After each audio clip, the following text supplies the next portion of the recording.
Hey, Mount Zion family. Hope you're doing well.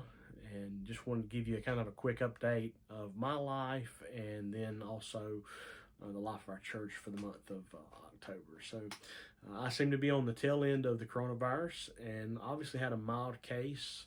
Had times congestion, headache, fever, chills, but just a mild case, doing much better. Just really feel kind of blah right now and trying to get over that. So, Lord willing, I plan to be with you guys this week at Mount Zion, this Sunday at Mount Zion, and so I hope you make plans to be there as well.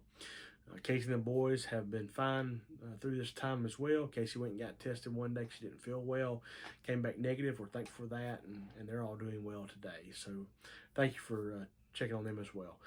Many of you know my parents. My dad has coronavirus right now, and he's doing okay.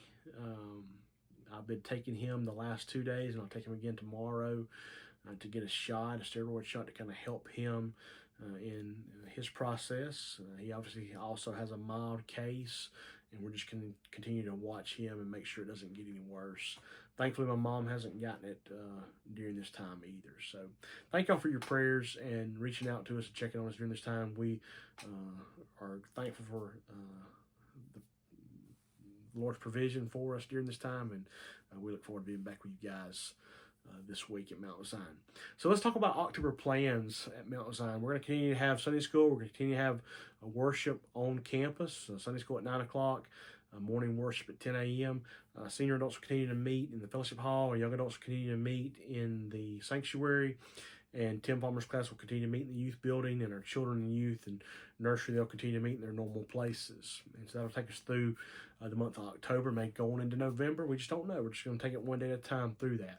But let me say a couple of things about kind of these different locations. So in our sanctuary, we will have services in our sanctuary every week.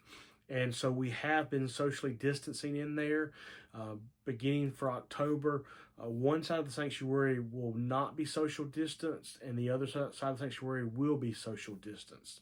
So you choose where you want to sit during Sunday services and use the proper precautions, whatever you feel comfortable doing.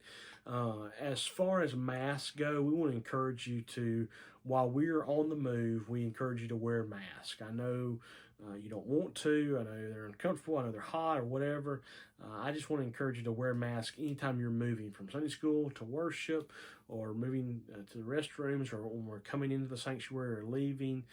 Just encourage you to wear a mask during that time just to help to control the spread of the virus. So mask on the move, let's wear a mask.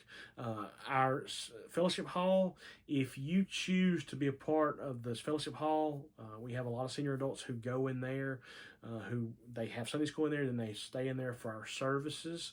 And so if you choose to be in a fellowship hall for our services, I want to encourage you to wear a mask the entire time.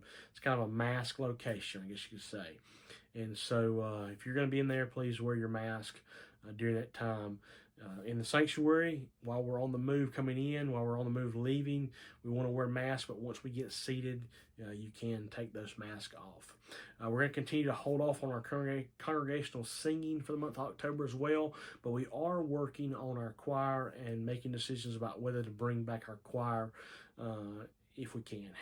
Harrison wanted to have a meeting this past Sunday, and obviously we didn't have services this Sunday just as a precautionary measure. But this coming Sunday, we will have a meeting for our choir. As soon as the morning service is over, our choir will get together and meet in the fellowship hall to discuss bringing back the choir for the month of October. Those are just a few things that are going on in my life, going on in the life of our church. There are other decisions that have to be made, and we'll make those in the necessary time. We're still working through our Wednesday night schedule and what we're going to do there and other things as well. But I encourage you to be a part of what we're doing at Mount Zion. It's vitally important that we gather together as a family, as believers. It's important to be with one another. And so I encourage you, join us this week for Sunday school at 9, morning worship at 10, as we gather at Mount Zion with one another. I pray that you have a great rest of the week. And hey, we got something coming up this weekend that we're not really sure about yet. Looks like it's going to continue to drift off toward the west. But we do want to keep an eye on Delta and see what happens with that hurricane, and we may be having to adjust our services again this week if something changes with that. Looking right now that she's shifting to the west, but we do want to keep our eyes open for that, and pray that you'll stay safe. If there's a decision to be made about Delta, that decision will be made later this week. And so just keep your eyes open for that. Hope you have a great rest of the week. I look forward to seeing you Sunday. Look forward to being with you. And just know I love you. And if you need anything, please don't hesitate to reach out to me and let me know. Have a great week. See you soon.